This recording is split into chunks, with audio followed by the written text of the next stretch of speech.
Good evening, everybody. Good evening. Good evening.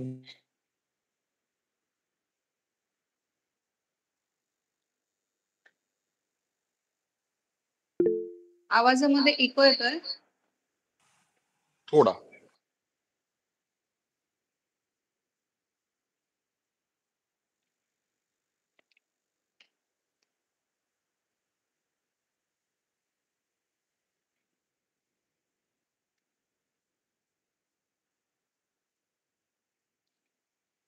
Hello.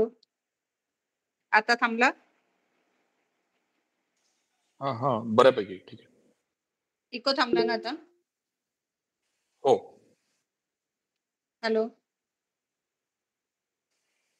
हो थांबलं. Hello. Hello. येतंय ऐकायला. येतोय इको येतोय थांबला आवाज का? व्यवस्थित येतोय. व्यवस्थित हो हो येतोय. माझा आवाज ऐकायला येतोय? हो होय. छान येतोय छान येतोय. हॅलो. थोडा कमी आहे. आवाज चांगला येतोय. नाही बहुतेक त्यांना ऐकायला येत नाहीये. त्यांचं फीडबॅकचा इश्यू असेल. त्यांना सॉर्ट करू दे प्रॉब्लेम.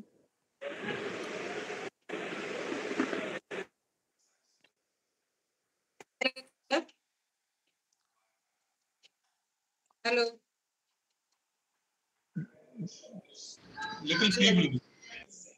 आवाज ऐकायला येतोय. हा येतोय. आणि इको नाही येते. नाही. आज हार्मोनिमितेंच्या नेहमीप्रमाणे आपला हा 9व्या महिन्याचा फर्स्ट सेशन आहे. अँड आय एम हॅपी की आज बऱ्यापैकी चांगली अटेंडन्स पहिल्या मंडेला थर्सडेला आपली कमी असते नेहमी, तर त्याच्या मनाने आहे. आजचा जो सेशन आहे, ह्या सेशनमध्ये आपण कुबलर्स रोज मॉडेल आणि त्याचा मेंटल हेल्थशी कसा संबंध असतो, किंवा एखाद्या दुःखामधून जाताना माणूस कोणकोणत्या स्टेजेस मधून जातो आणि त्यावेळेला माणसाने स्वतःला कसं सावरायचं असतं, याबद्दल आपल्या आजच्या सेशन मध्ये आपण डिस्कशन करणार आहोत. सेशनला पुढे जाण्याआधी just give me a minute. कुठेतरी आवाजाचा इको येतच आहे.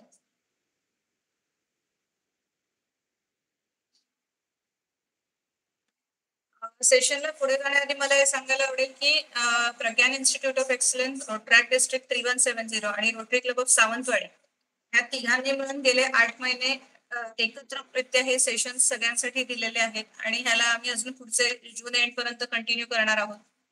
तर ह्याला एक चांगलं यश मिळतंय, हे सगळं तुमच्यामुळेच मिळतंय आणि त्याचमुळे आपण हे सेशन्स कंडक्ट करू शकतोय. आजचा आपला जो टॉपिक मी मगाशी म्हटल्याप्रमाणे कुबलर्स रॉस मॉडेल आहे. या रॉस मॉडेलचा जो बेसिक आहे ते आहे ग्रीफ. ग्रीफ म्हणजे दुःख, किंवा ज्याला आपण सिंपल भाषेत म्हणतो की एखादा एक माणूस घरातला गेला किंवा एखादा आपल्यावरती संकट आलं की त्यावेळेला आपण ज्या दुःखामध्ये जातो त्या दुःखाला आपण ग्रीफ म्हणतो, एक सिंपल भाषेमध्ये बोलायचं. आता कुठलंही दुःख झालं की त्याचा आपल्याला त्रास होतो. सपोज आपण एक पहिलंच एक्झाम्पल धरूया की घरामध्ये कोणाची तरी डेथ झाली, मग ती कोणाची हो, तर आपल्याला जेव्हा पहिला क्षण येतो त्यावेळेला ह्या दुःखामधनं आपल्याला एक त्याचं प्रेशर जास्त असतं. The painful psychological and sociological response to a loss, याला आपण ग्रीफ म्हणतो. जर आपण त्याचं डेफिनेशन ग्रीफचं बघायला गेलो तर these responses often include helplessness, loneliness, hopelessness, sadness, guilt, anger. आता ह्याच्यामधून जेव्हा एखाद्या दुःखाला आपण सामोरं जातो, किंवा लॉकडाऊन मध्ये अनेक जण सामोरे गेले आहेत वेगवेगळ्या दुःखाच्या, आपण ह्याच्यातनं आयुष्य आहे म्हटल्यावर दुःख येणार सुख येणार, तर ज्या वेळेला दुःखाला आपण सामोरं जातो त्यावेळेला बरेचदा काय काय आपल्याला फिलिंग्स येतात आतमध्ये. तर आपण एकटे पडल्यासारखं वाटतो, आपल्याला आयुष्यामध्ये आता काही उरलंच नाही असं वाटायला लागतं. आतून खूप अतिशय ज्याला आपण म्हणतो ना की मी अगदीच पडलोय, खाली गेलो, अशा प्रकारे वाटतो. किंवा गिल्ट निर्माण होते, सेल्फ गिल्ट, म्हणजे आपण स्वतःला दोष द्यायला लागतो किंवा आपल्याला स्वतःबद्दल किंवा लोकांबद्दल किंवा देवाबद्दल ज्याच्याबद्दल वाटतं त्याच्याबद्दल राग यायला. कुणाला काही बोलायचंय का? Excuse me, ma'am. I just wanted to know what will be the language of the session. I'm not able to understand. You are not comfortable in Marathi, then I can continue in Hindi. I am only comfortable in Hindi or English actually. Okay, then I will continue in Hindi. Don't worry. Thank you so much. Yes. Now, जब कोई भी हमारे ऊपर कोई भी मुसीबत आती है या कोई भी घर में सिचुएशन बन जाता है, that time what happens, the first thing that happens in our life is grief. Grief यानी कि दुख.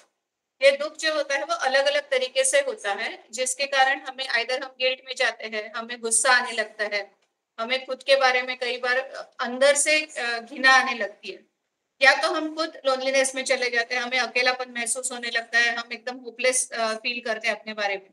एंड इसके जो बिहेवियर सिम्टम्स है वो आगे जाके हमारे उसमें दिखते हैं, पूरी तरह से लाइफ में भी दिखते रहते हैं. मतलब कोई दुख 10 साल पहले हुआ है उसका भी आज हम कैरी फॉरवर्ड करते हैं. सो why these things happen, how it happens, and how it impacts our entire mental life as well as the emotional life. So we are going to discuss on these things, the effects, physical, cognitive behavior, emotional, social, spiritual aspects of the individual. अभी ये कहाँ कहाँ काम करता है या कहाँ कहाँ पे इफेक्ट करता है, तो हमारी फिजिकल लाइफ पे इफेक्ट करता है.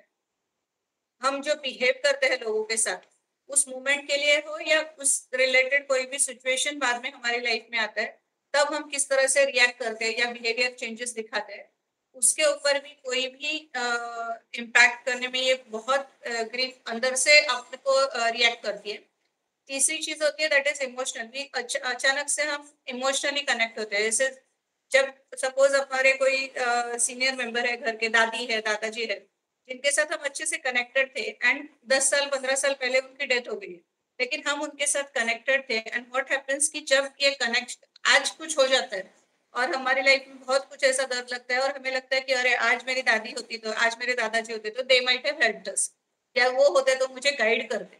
सो ये जो इमोशनल कनेक्शन है, जब हम कभी अगली बार लाइफ में उसी तरह से एकदम खुद को गिरे हुए समझते हैं या खुद को हेल्प नहीं कर सकते, अंदर से हेल्पलेसनेस फील होता है, तो that time we remember that person, that time we remember the situation where we have once before in our class life had certain losses. फिर इसका इम्पैक्ट जो होता है वो सोशल लाइफ पे होता है. अगर दूसरे के घर में भी ऐसा कुछ होता है ना, तो भी कई बार हम लोग सोशली भी डिप्रेशन में जाते हैं, सोशली भी हम उससे कनेक्ट हो पाते हैं या उससे निगेटिवली कनेक्ट होते हैं, पॉजिटिवली भी कनेक्ट होते हैं, बट सोशली भी इस पे इसके इम्पैक्ट्स होते हैं. देन आता है इसका स्पिरिचुअल एस्पेक्ट्स. कई बार ऐसे लोग सोचने लगते हैं जब दुख आता है तो ये भगवान ने मेरे साथ ही क्यों किया, और कई कई केसेस में तो मैंने देखा है वो लोग भगवान की पूजा पाठ सब छोड़ देते हैं कि मेरे जब लाइफ में सब दुख ही लिखे है, मेरे साथ कुछ पॉजिटिव होना ही नहीं लिखा है. मतलब घटता तो एक ही बार है या 2 बार है, but they start connecting the things and get angry on the spiritual things also. Now इसके सिम्टम्स क्या क्या होते हैं. Now how we should understand that we are going through the phases and we are impact having a impact, because कोई भी चीज अगर दुख आता है लाइफ में तो उसका इम्पैक्ट कितनी देर तक रहता है, that is going to decide your total behaviour patterns. तो जो फर्स्ट चीज होती है that is the physical, where weakness, you feel weakness, you feel choking. अगर घर में सपोज डेथ हो जाती है तो जो अचानक से जब फर्स्ट टाइम हम वो सुनते हैं तो हमें अचानक से कई बार खांसी लगती है, चोकिंग फीलनेस होता है, या ब्रीदिंग में प्रॉब्लम होता है, shortness of breathing, tightening the chest, बहुत अंदर से चेस्ट में दर्द होने लगता है, गला जो है सूख जाता है, या कई बार कुछ लोगों को लूज मोशन चालू हो जाता है, चक्कर आने लगता है. अलग अलग सिम्टम्स में वो बॉडी जो है अपनी रिएक्ट करने लगती है. This is the emotional thing, but हमारी बॉडी क्या है फिजिकल लेवल्स पे उस दुख को सहन नहीं कर पाती है and it shows the reactions. And of course these reactions should come out. This is what I am trying to tell you. Nobody should stop. Generally हम जिस समाज में रहते हैं वहां पे जेंट्स जो पर्टिकुलरली है वो कई बार इन सारी जो दुखों को अंदर ही अंदर समेट लेते हैं. Because of that if you see the statistic things, जो हार्ट के पेशेंट्स है या अर्ली हार्ट अटैक्स आते हैं वो मेल्स में ज्यादा दिखाई देते हैं, फीमेल्स में कम दिखते हैं, बिकॉज फीमेल्स आइदर अपने प्रॉब्लम्स को शेयर करते हैं या तो फीमेल्स रो के उसको बाहर निकालते हैं. जो दुख होता है उसको बाहर निकालना बहुत जरूरी होता है, अपने अंदर ही अंदर उसको समेटने की कोई जरूरत नहीं होती.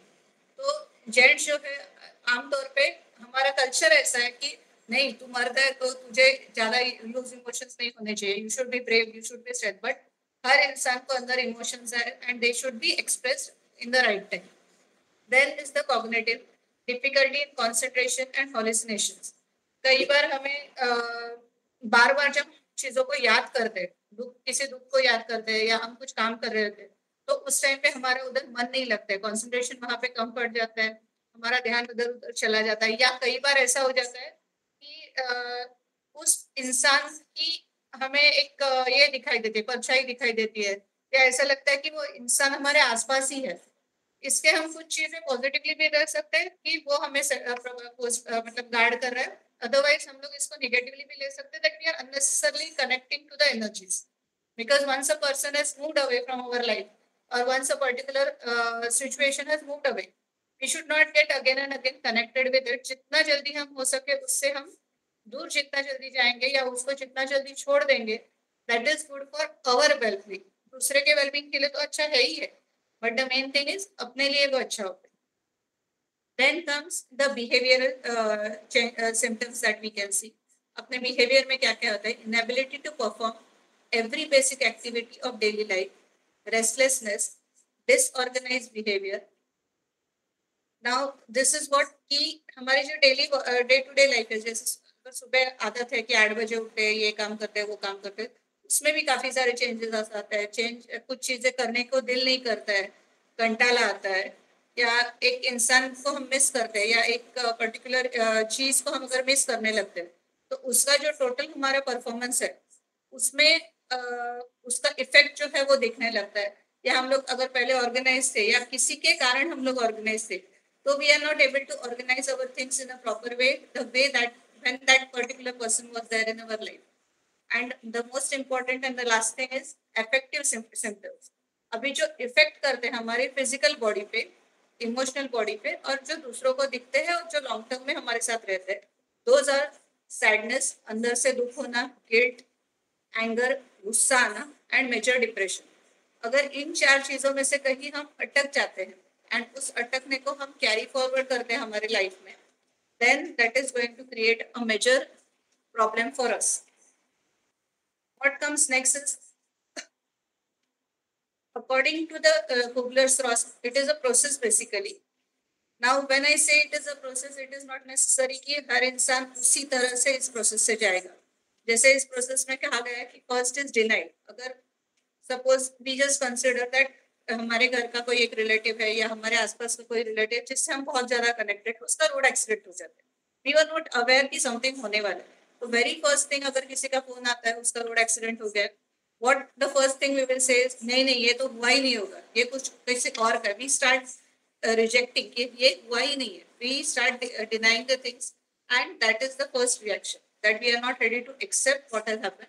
We will say no no ये हुआ ही नहीं. अगर सपोज एक टाइम आ जाता है, उसी में आधा घंटा बाद, 1 घंटे बाद ऐसा हो जाता है कि we come to know that ये हुआ है ऑलरेडी. नाउ हुआ है तो what is the second stage that happens is, हमें गुस्सा आने लगता है. अभी गुस्सा किससे आएगा? इधर उस इंसान से कि मैंने उसको बोला था ऐसे मत जाना, ये करके मत जाना, हेलमेट पहन के जाना, व्हाटएवर दैट थिंग. या तो अपने आप पे कि ये भगवान ने मेरे साथ ही क्यों किया, मेरे इंसान की डेथ क्यों हो गई, या मेरे ही साथ इस तरह का सिचुएशन क्यों आया. If it is related to any financial situation or any other situation, then we start showing our anger towards the situation. Now when this anger comes out, now sometimes it happens that this anger is carried forward in our behavior for a longer time. Denial is the first thing, but this we come out of it very soon. As far as possible, majority of the people come out of this first denial process very soon. Then the process of anger starts, which forms in a rotating way. Like हम इस anger से बाहर जाते हैं, उसके साथ बाद में ये सोचने लगते हैं, third process comes in picture, that is bargaining. ये सोचने लगते, काश अगर वो हेलमेट पहन के जाता तो बच जाता, काश अगर वो आज नहीं बाहर निकलता तो वो बच जाता. लाइक वी स्टार्ट से बार्गेनिंग विद द सिचुएशन कि अगर ये होता तो शायद ये नहीं होता. Because 100% we are not ready to accept कि ये हुआ है. ये हुआ तो है, we are not now on the stage of denialing, but we start bargaining with the universe, we start bargaining with the situations, and what happens, अपने अंदर एक मिक्स बिहेवियर चेंजेस दिखने लगते हैं, जिसमें हम अपने आप को या तो कोसते हैं, या तो सिचुएशन को कोसते हैं, या तो उस इंसान को कोसते हैं जिसके साथ कुछ वो हो चुका है. Now he is no more, but still हम उसको भी कोसते रहते हैं. ऐसे कई बार हमें देखने को मिलता है, और वो लॉन्ग रन में भी ये चीजें चालू रहती है. It is not that the day और 13 days फिनिश, उसके बाद वो खत्म होगा, नहीं. We carry these things in our entire life, and then अब जो इफेक्ट आता है that is the most and the worst thing, that is depression. अगर हम इन चीजों को अलग अलग इमोशनल बिहेवियर से इस पर्टिकुलर शॉर्टेस्ट पीरियड में अगर बाहर नहीं निकालते तो we go into depression. Now depression is the worst stage which is the part of the grief. हम जितने जल्दी एक्सप्रेस होते हैं, जितने जल्दी हम उसके साथ मेंटली निगोशिएट करते हैं, या जितने जल्दी हम हमारा गुस्सा या दुख है उसको बाहर निकालते हैं, we are on the least side to go under depression. पर अगर ऐसा सिचुएशन नहीं है तो क्या होता है, हम डिप्रेशन में चले जाते हैं। हम सिचुएशंस को अपने अंदर ही कोसते रहते हैं, या ये मेरे साथ भगवान ने क्यों किया, ये जो स्टार्ट वाला अपना जो बार्गेनिंग के टाइम पे, एंगर के टाइम पे, ये चीजें हम अंदर ही अंदर कोसते रहते हैं। जितना हम उसको अंदर ही अंदर लेते रहते हैं, that will effect each and every person who are surrounding you, even if the death has happened. If you in Hindu it is considered कि डेथ के 12 दिन बाद, 13 दिन बाद वो जो सोल है वो अपने आगे का रास्ता पकड़ता है, आगे चला जाता है। मतलब he is not no more into the physical body, he has left on the day one, the time we burn it, or even in other cultures also, when we dig a hole and put it into the ground, the matter of the physical body ends, but the emotional body is there. That is what we consider. Although we have not seen it, but we believe that the emotional body is there, to which we connect, and that is the reason we feel the hallucinations or any other things, or we feel the person connected in the initial days. So ये जो connection होता है वो जितना जल्दी हम छोड़ते हैं वो हमारे लिए भी अच्छा होता है, उसके लिए भी अच्छा होता है। And the more faster you come out of any of the above 4 stages, that is denial, you should not continuously unnecessary से नहीं नहीं ये हुआ ही नहीं है। बिकॉज कई बार अगर एकदम क्लोज है या मम्मी जिंदा है और बच्चे को कुछ हो जाता है तो जनरली ऐसे शॉक्स में वो केसेस में बहुत ज्यादा हो जाता है कि वो एक्सेप्ट नहीं कर पाते कि ये हुआ है situation. Even after everything has happened, the body is disposed of, then also that person doesn't accept it कि ये हुआ है। Even it sometimes happen with husband wife who have been for a long period of life together as a life partners, it happens. फिर गुस्सा आने लगता है कई बार, तो ये गुस्से से भी बाहर निकलना होता है। बिकॉज हर किसी का, सपोज अगर हस्बैंड वाइफ है तो दोनों में से किसी एक का टाइम पहले है, किसी एक का टाइम बाद में, but what happens, the person who goes first, the second person start saying कि भगवान ने इसे क्यों पहले लेके गया, मुझे क्यों नहीं लिया, अगर ये तो अपने कर्मों से छूट गया, सारा बोझ मेरे ऊपर डाल के। So an number of kind we start अपने अंदर का जो गुस्सा है उसको निकालने लगते हैं और उसके साथ निगोशिएट करते बैठे, जिसका कोई भी मतलब नहीं है। The most important thing is the 5th stage, that is the acceptance. ये acceptance जितना हम जल्दी करेंगे वो हमारे लिए सबसे पहले, अगर किसी के लिए अच्छा होता है तो हमारे लिए अच्छा होता है। तो जितना जल्दी हम सिचुएशन को एक्सेप्ट करते हैं, we can find out the new ways and how to go ahead in the life.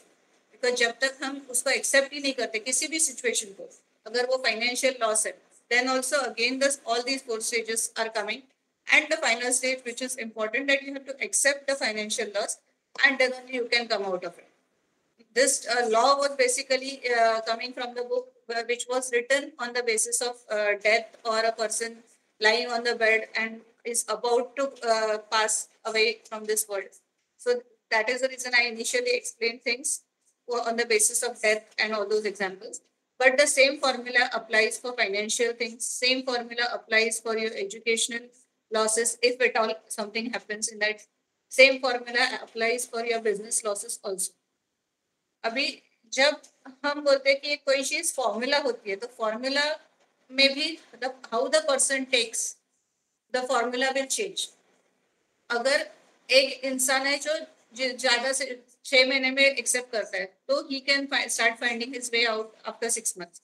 एक इंसान है कि वो 4 साल हो गए तो भी वो एक्सेप्ट नहीं करता है कि पूरी तरह से अभी ये रिस्पॉन्सिबिलिटीज मेरी है, जो हो गया सो हो गया, I have to come out of it, he will take 6 years also. And एक इंसान है जो 15 दिन में खुद को एक स्टैंड पे ले आता है कि now okay whatever has happened, that is past, and I should just take the learnings from it, और I should come ahead with the situations where I am supposed to B.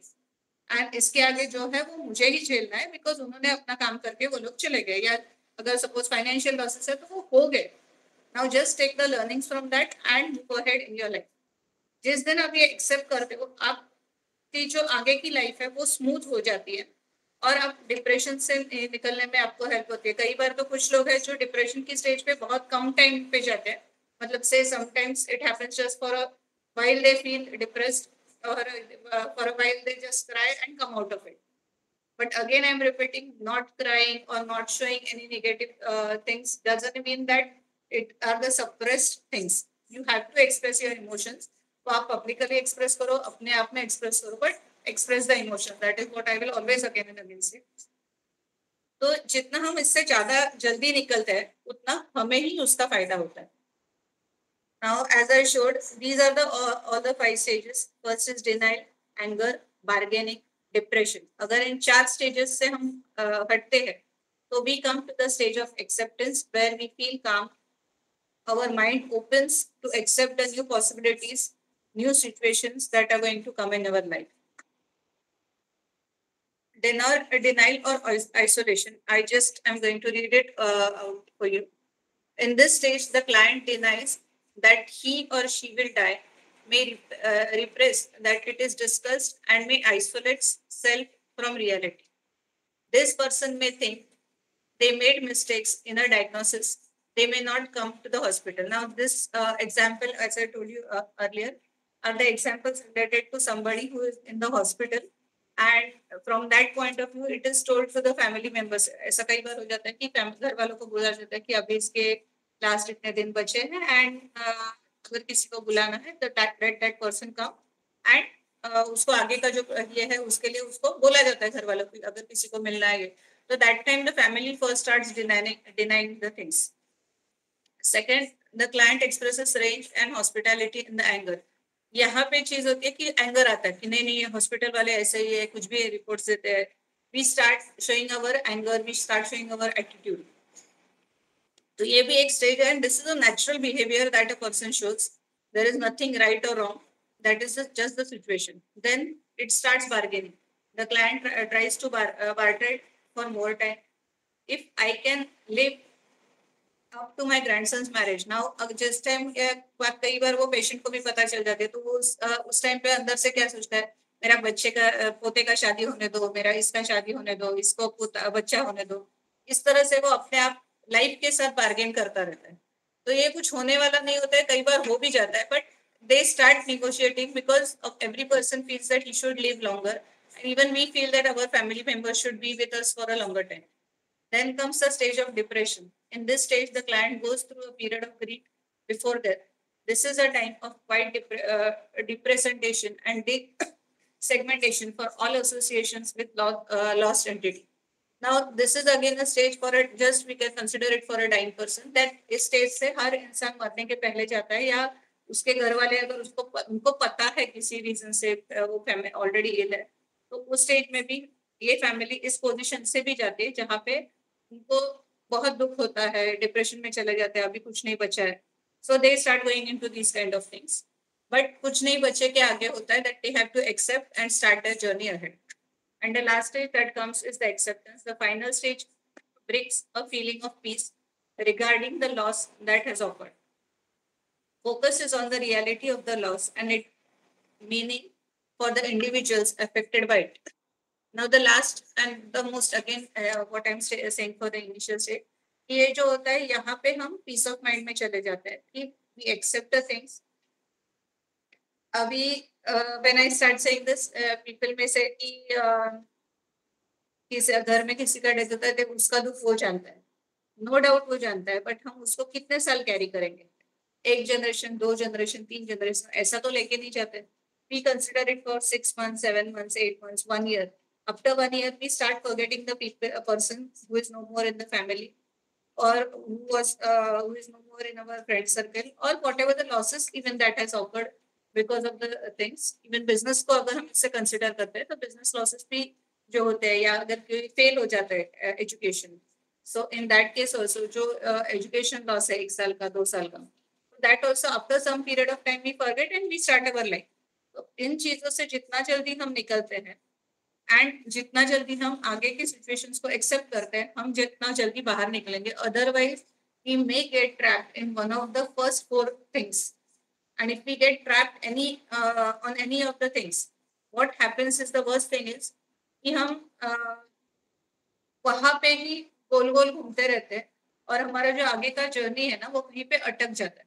और ऐसा कई बार होता है कि ये सब चीजें बचपन में हुई होती है and we don't come to know after growing, बीच में 20 साल चले गए, but certain times a patient comes to us and they say कि मुझे ऐसा ऐसा होता है, मुझे बहुत गुस्सा आता है, इस चीज को देखने के बाद गुस्सा आता है। He actually has forgotten what has happened, उसको वो रिलेट भी नहीं कर पाता है कई बार कि वो गुस्सा क्यों है, बट कई बार वो किसी पर्टिकुलर सिचुएशन में ट्रैप हो जाता है, उस चीज को एक्सेप्ट नहीं करता है एंड वो गुस्सा वहां का होता है। कई बार बचपन का कुछ गुस्सा होता है किसी चीज से रिलेटेड एंड दैट इज उस टाइम का अगर कुछ सिचुएशन बड़ा होने के बाद आ जाती है लाइफ में, then also suddenly his body shows those tantrums और his body starts behaving in a particular way and इस तरह की जब चीजें हो जाती है तो हमें समझ में भी नहीं आता है कई बार कि क्या हो रहा है या क्यों हो रहा है, ये क्यों हो रहा है, ये हमारे साथ ये समझ में नहीं आता है। तो इसलिए ये जरूरी है कि हम किसी भी इस तरह के सिचुएशंस में ना फंसे और अगर हमारे घर के भी कोई मेंबर्स है या हमारे फ्रेंड सर्कल में कोई है जो इस तरह के सिचुएशन से जा रहा है तो it is our responsibility as a human being to remove him out.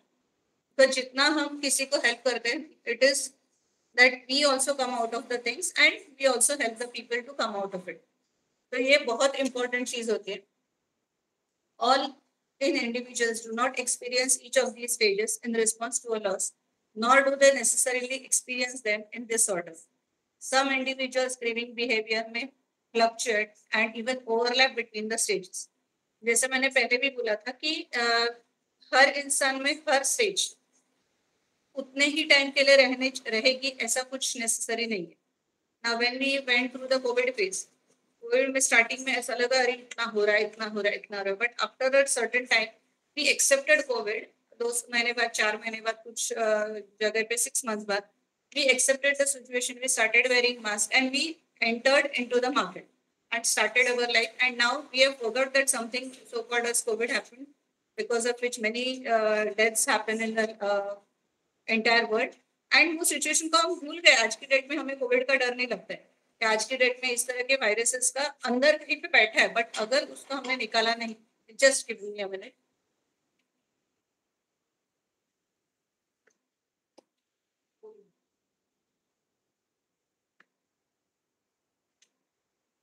अगर हम उन चीजों को अंदर ही अंदर रख देते हैं तो that is 101% going to impact our entire life. तो इन चीजों से जितना जल्दी आप बाहर निकल सकते हो या किसी और को बाहर निकाल सकते हो, that is always good for everybody.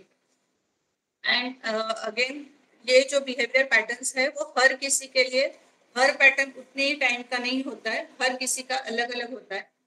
दूसरी चीज होती है कि किसी को कोई पर्टिकुलर पैटर्न में वो घूमता रहता है, मतलब आज वो एंगर में चला जाता है, कल डिप्रेशन में आ जाता है, डिप्रेशन से निकलता है, फिर उसको गुस्सा आता है, फिर वो कहीं पे निगोशिएट करने लगता है, वो गोल गोल घूमता रहता है और फिर कभी अचानक से बोलता है नहीं नहीं ये तो हुआ ही नहीं। अगेन दे रोटेट एंड ये जो 4 स्टेज का रोटेशन या इसमें से किसी 2 स्टेज का rotation, this is very much harmful for the person in the long run.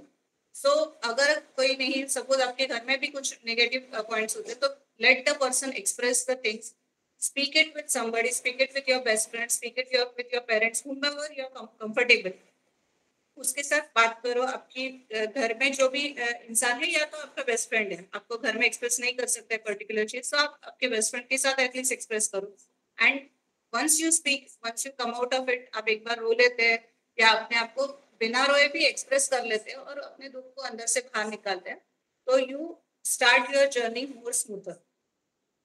So this is what I wanted to tell you about this particular thing. अभी जब ये कहा तो इससे कैसे बाहर निकलना होता है, ये हमेशा किसी को भी एक नॉर्मली आने वाला सवाल है। So how to intervene into these things? Provide an open accepting environment. सबसे पहली चीज है कि जो सुन रहा है या हम जिसको सुना रहे हैं या हम जहाँ पे एक्सप्रेस कर रहे हैं, वो एनवायरमेंट जो होता है वो सामने वाला और आपके इसमें एक्सेप्टेंस होना जरूरी है कि वो एक्सेप्ट कर रहे हैं एंड आप भी एक्सेप्ट करें कि this things have happened, it is okay Baba this is happened, तो चलेगा हो गया। encourage ventilations of feelings and listen actively. जब कोई अगर सामने वाला आपको बता रहा है तो the most important thing is just a minute, I will be coming up with the question and answers. आप just 5 minutes and after that we will start all those things. किसी ने hand raise किया उसके लिए just excuse किया मैंने. Just let me complete PPT. Encourage ventilation and listen to the person actively because कई बार है ना वो कुछ आपको बोल देता है उससे वो फ्री हो जाता है तो उसको फ्री होने में मदद करो as a human being. Provide various diversional activities. कई बार यहाँ पे एक बहुत इंपॉर्टेंट चीज होती है कि हमें उस सिचुएशन से बाहर निकलने के लिए जैसे